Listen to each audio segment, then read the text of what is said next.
မင်္ဂလာပါခင်ဗျာဒီရက်တွေတော့တွင်းမှာကျွန်တော်ကသွားသူ့အကြောင်းတွေပြောပြနေတယ်ဆိုတဲ့အခါကျတော့လေဒီနေ့ကကျတော့သွားဆိုင်ကြီး၃နည်းအကြောင်းပြောပြခြင်းတယ်ဒီသွားဆိုင်ကြီး၃နည်းကကျွန်တော်တို့နိုင်ငံမှာမဟုတ်ဘူးကမ္ဘာပေါ်ကဘယ်နိုင်ငံမှာပဲဖြစ်ဖြစ်ဒီသွားဆိုင်ကြီးက၃နည်းပဲရှိမယ်ပေါ့နော်ပထမတစ်နည်းကကျတော့ကျွန်တော်တို့အန်ဂက်လို့လည်းခေါ်တယ်သွားအရှင်သွားဆိုင်ကြီးလို့လည်းခေါ်တယ်ဒုတိယတစ်နည်းကကျတော့ကျွန်တော်တို့သွားတစ်ချောင်းကျိုးရတယ်ဆိုလို့ရှိရင်ဘေးနှစ်ဖက်ကိုအကုပ်ယူပြီးတော့မှ၃ချောင်းဆိုင်ရတယ်တရားထိုးပြီးသွားဆိုင်တဲ့နည်းသွားအသေးဆိုင်တဲ့နည်းလို့လည်းခေါ်တယ်ပေါ့နော်နောက်တစ်ခုကကြတော့ကျွန်တော်တို့ဒီတဖုံရိုးထဲမှာ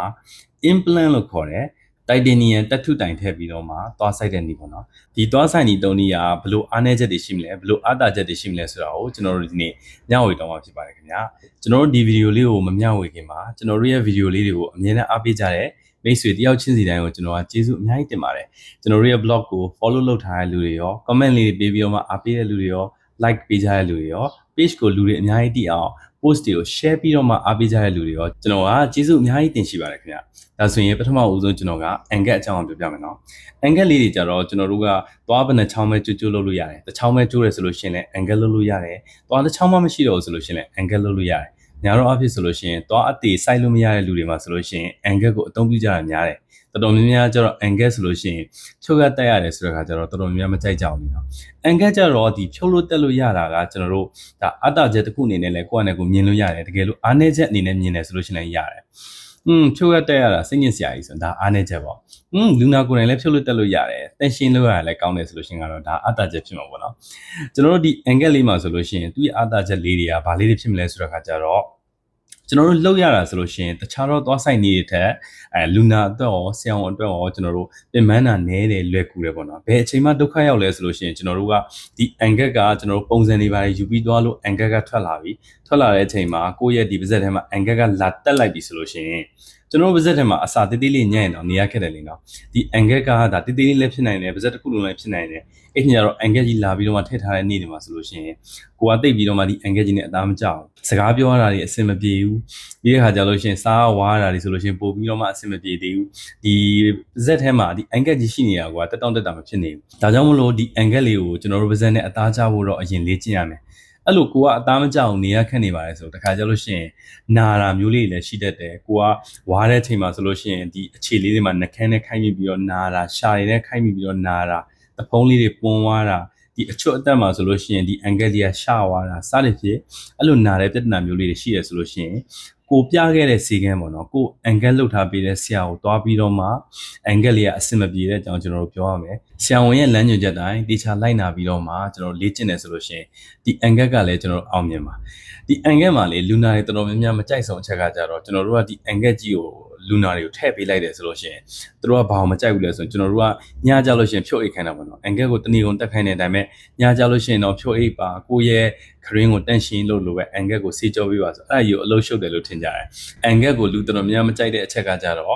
့အဲ့ဒါလေးဖြစ်မယ်ဒါပေမဲ့ဒီအန်ကက်ကိုဆိုလို့ရှိရင်အခုခေတ်လူငယ်တွေတော်တော်များများရွေးကြတယ်အခုလောလောဆယ်တော့တက်ထုတိုင်ထည့်ပြီးတော့မှသွားဆိုင်တဲ့နီကိုမဆိုင်နိုင်သေးဘူးဒါပေမဲ့စိုက်ဖို့ရည်ရွယ်ထားတယ်အဲ့ဒီအချိန်မှာစောင်းတဲ့အနေနဲ့ဆိုလို့ရှိရင်ကျွန်တော်တို့အန်ကက်တွေကိုသုံးကြတယ်သွားအသေးဆိုင်လုံးဝစိုက်လို့မရတဲ့လူတွေမှာဆိုလို့ရှိရင်အန်ကက်ကိုသုံးကြတယ်ဒါကတော့အန်ကက်အကြောင်းပေါ့နော်နောက်တစ်ခုကကြတော့ကျွန်တော်တို့နိုင်ငံမှာရောကမ္ဘာပေါ်မှာလူကြိုက်အများဆုံးသွားဆိုင်နီလို့လည်းပြောလို့ရတယ်ကျွန်တော်တို့ကသွားတစ်ချောင်းကဒီမှာကျိုးရတယ်ဆိုလို့ရှိရင်ဒီသွားနှစ်ချောင်းကိုကျွန်တော်တို့ကအကုတ်ယူပြီးတော့မှကွတ်လိုက်တယ်ပေါ့နော်သူတို့ထန်းခိုင်းလိုက်တယ်လို့လည်းပြောလို့ရတယ်ပြီးတော့မှဒီလိုသွားအချောင်းအတွဲလိုက်လေးစိုက်ထားပြီးတော့ပေါ့အဲ့လိုစိုက်တဲ့နီးကြတော့ကျွန်တော်တို့ခဏအန်ကက်လိုမျိုးလောက်ရတာမလွယ်ဘူးဘယ်လိုမျိုးတွေလောက်ရလဲဆိုတဲ့အခါကျတော့ဒီသွားနှစ်ချောင်းကအကောင်းကြီးဖြစ်တယ်အဲဒါကြောင့်ဒီသွားနှစ်ချောင်းကိုဆက်နေကြီးကိုဆိုလို့ရှိရင်ဒီသွားနှစ်ချောင်းကအရန်ကိုကျင်ပါအရန်ကိုနာမှာဒါကြောင့်မလို့ဆက်နေကြီးတဲ့အချိန်မှာနာတာတွေကျင်တာတွေမဖြစ်အောင်ကျွန်တော်တို့ကသွားနှုတ်လို့ပဲထုံစည်းထိုးလိုက်ရတယ်အဲ့နှစ်ချောင်းလုံးပေါ့နော်ပြီးတော့မှအဲ့သွားအကောင်နှစ်ချောင်းကိုဆက်တွေနဲ့တိုက်စားလိုက်တယ်ပြီးတော့မှကျွန်တော်တို့ကသွားအတုလေးတွေကိုကျွန်တော်တို့သွားအတုပညာရှင်တွေနဲ့လုပ်တယ်ပြီးတော့ဒီသွားအတုလေးတွေမှာလုံးဝကော်တွေထည့်ပြီးတော့မှဒီထဲထဲမှာဆိုလို့လာကတ်လိုက်တဲ့ပုံစံမျိုးပေါ့နော်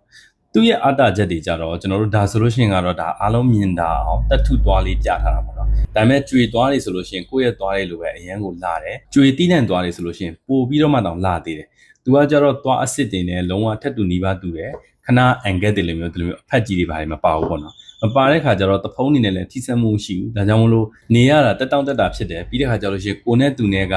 တားကြလွယ်တယ်ခဏလိုမျိုးကြီးအကြာကြီးလေ့ကျင့်စရာမလိုဘူးထည့်ထားရတယ်ဆိုလို့ရှိရင်တညလောက်အိတ်လိုက်တယ်နဲ့ဆိုလို့ရှိရင်လုံးဝအသားကျသွားတယ်ပေါ့နော် သူ့ရဲ့အားနည်းချက်ကဘာလဲဆိုတဲ့ခါကျလို့ရှိရင်ကျိုးရတာတစ်ချောင်းနဲ့ဒါပေမဲ့တစ်ချောင်းနဲ့စိုက်လို့မရဘူးအပိုကုန်ကြစိတ်တွေရှိတယ်ပြီးတဲ့ခါကျရင်ကိုယ့်ရဲ့သွားအကောင်းကြီးကိုဆက်ကြီးနဲ့ညှိလဲရတဲ့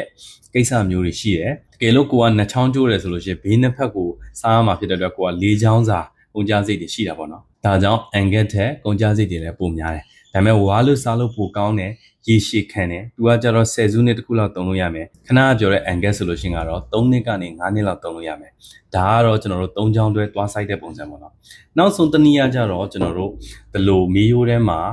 implant ထည့်တယ်လို့ခေါ်တယ်တဖုံးရိုးထဲမှာကျွန်တော်တို့ titanium တက်ထုတိုင်လေးထည့်တာပေါ့နော်အခုခေတ်မှာတော့လွယ်လွယ်ကူကူစီကန်းတော်တော်များများမှာထည့်နေကြပြီပြီးတော့ထည့်တဲ့ချိန်ကလည်းအရင်မကြပဲနဲ့အရန်ကိုမြန်တယ်ပေါ့နော်ဒါပေမဲ့လူနာဘက်ကကြတော့ဒီ implant ကိုမထည့်ခင်မှာဆိုလို့ရှိရင်ဆရာဝန်ကြီးနဲ့တတိချတိုင်ပင်ရမယ်ကိုယ့်ရဲ့ယောဂအခန်းတွေကိုယ့်ရဲ့မေယုအခြေအနေတွေကိုသိဖို့အတွက် 3D တမ်းမှန်ကြိုရတာမျိုးတွေတွေးစစ်ရတာမျိုးတွေတမားတော်တွေနဲ့ပြရတာမျိုးတွေအဲ့လိုကိစ္စမျိုးတွေလည်းကျွန်တော်တို့လုပ်ရနိုင်တယ်ဒီ implant စိုက်တာရဲ့အားသာချက်ကကြတော့ကျွန်တော်တို့ဘေးသွားနှချောင်းကိုလည်းစားပစ်စရာမလိုဘဲနဲ့သူကသွားတစ်ချောင်းနဲ့အသေးဆိုင်သွားဆိုင်တဲ့ပုံစံမျိုးဖြစ်သွားတယ်ပြီးတော့သူက3ချောင်းတွဲသွားဆိုင်တာတဲ့အချိန်မြန်တယ်ပေါ့နော်ဘေးသွားတွေကိုလည်းမထိခိုက်ဘူးဒါပေမဲ့သူ့မှာအားနည်းချက်ပါရှိလဲဆိုတဲ့အခါကျတော့လူတိုင်းလက်လန်းမိနိုင်တဲ့ဇီနှုန်းမှာမရှိနေဘူးအကုန်ကြစိတ်တွေအရန်ကိုများနေသေးတယ်ပြီးတော့ခဏပြောတဲ့ angle ကောဒီရဲ့3ချောင်းတွဲသွားဆိုင်နေရောကြတော့အကုန်လုံးကူတောင်းမှုကြာချိန်ဆိုလို့ရှိရင်တစ်ပတ်10လောက်တော့တွင်မှာအကုန်လုံးပြီးသွားမှာသူကြားတဲ့ခါကျတော့ကျွန်တော်တို့တဖုံးနဲ့ဒီရဲ့တက်ထုတိုင်လေးနဲ့မြဲဖို့အတွက်အချိန်လေးတစ်ခုလည်းလိုတယ်ဒါကြောင့်မလို့2လ3လလောက်မှအကုန်လုံးကိစ္စတွေပြီးမယ်ဒါကြောင့်မလို့စစိုက်တဲ့အချိန်ကနေပြီးတော့မှ2လ3လလောက်မှပဲကျွန်တော်တို့ကဒီ implant ကြီးကိုယ်စက်ထဲမှာ PC တက်ပြီးတော့မှာပေါ့နော်အခုပြောပြခဲ့တာတွေကတော့ကျွန်တော်တို့ဒါသွားဆိုင်နီ3မျိုးဖြစ်ပါတယ်ခင်ဗျကျွန်တော်အရင်တုန်းကလည်းလေဟိုကြာနေပြီပေါ့နော်